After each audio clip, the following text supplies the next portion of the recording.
If Alien Resurrection is any indication, a sequel, Part 4 no less, in any franchise with the word resurrection in the title will surely be a letdown.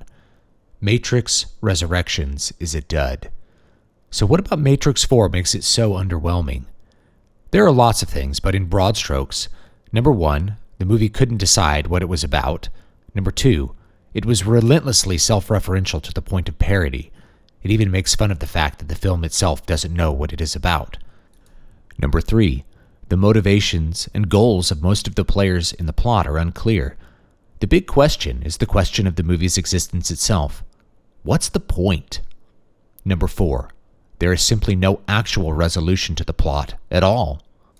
As we continue, keep those 4 things in mind because I believe if this movie had been better planned at the writing stage, we could have seen something exceptional rather than something very bland.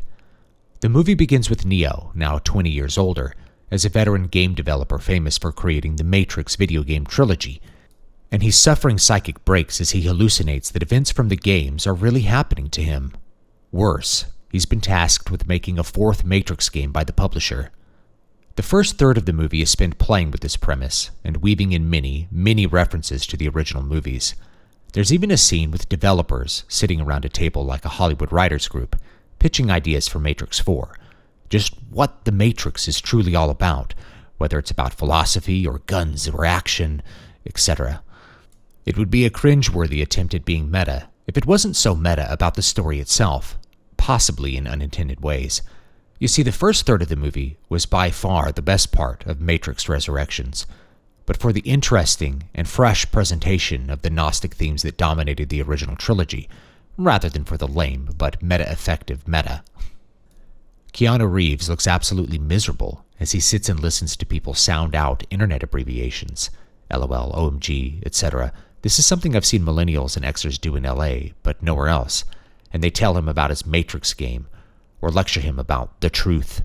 He doesn't look like he's acting. It looks like they turned a camera on the real man and captured just how he feels about his existence in Hollywood. That makes a perfect acting presentation for the initial setup. Neo's disconnect from the fake Hollywood people surrounding him is resonant with the strong descent into madness that envelops the first act. Ultimately, the people act fake because, spoiler, they are fake. They are computer programs like Agent Smith. The new Morpheus is a program created by, we presume, Neo, as an echo of the real thing. Unfortunately, Lana Wachowski does not choose to go much further with this premise. Instead of some truly shocking revelations, or the simpler questions of sanity, the movie shifts in the second act into undoing the ending of the third movie, while trying to retread all the old ground of the first. The Gnostic underpinnings of the first trilogy are mostly dressing at that point, when the first act could have set up something truly unique. This time, Neo, as a game designer, is the demiurge. He's the creator of the flawed, false reality rather than a prisoner of it. He could have then discovered, in a continuation of Plato's cave, that his own reality was shadows, and we could have been treated to an even stranger new world. We could have seen that the original Matrix trilogy was a distorted reflection of truth hidden from Neo, the demiurge. That would have been interesting, and it would have worked well with the ending of Matrix Revolutions, in which a blind Neo was able to see the world around him as code.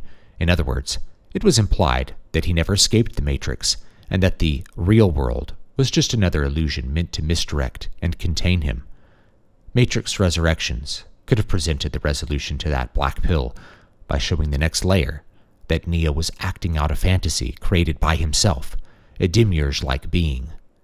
I would have settled for something less certain, perhaps, that the Neo in this movie was descending into madness and chose to embrace his delusions and fantasies rather than see reality as it truly was. Neo's embrace of madness and escape to the Matrix could have been an attempt to avoid realizing the truth. But we got none of that. We got a deluded movie instead of a deluded protagonist. Before the end of the first hour, we are back to where we were 20 years ago. There's a war between humans and machines. No peace. Neo and Trinity are alive. There's a Matrix that imprisons people to use as energy. People need to be freed from the Matrix. Some people don't want to leave. There's a hidden human city, etc. This missed opportunity aside, there were other problems, specifically with plot and motivations. After the first act, we are treated to several long monologues attempting to explain the setup of the real conflict, since the first act was spent questioning Neo's sanity.